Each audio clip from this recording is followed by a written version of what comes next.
Hello po, Lalamove po. Hello po, Lalamove. Okay naman sa magagawa ko. Hello ma'am. Ma'am, ganito na lang po. Puntahan ko po yung pin location nyo. Kunin ko na lang yung pera nyo. Ako na magbabayad. Babalikan ko na lang kayo. Okay po ba?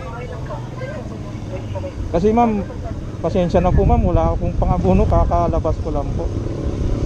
Kasi napansin ko po kanina pa po ito eh. Ako, hindi ko yan tumutuloy sa Sige po, puntahan ko po yung pin location nyo muna. ano? Pupuntahan ko po yung pin location nyo. Tatawag ako pag nandyan na. Okay, ganun nga kami kung ang sabihin ka bayan. Kasi bakit mo Hindi naman po ma'am. Kakalabas ko lang po. Pasensya na po. Okay. Sige ma'am, salamat po.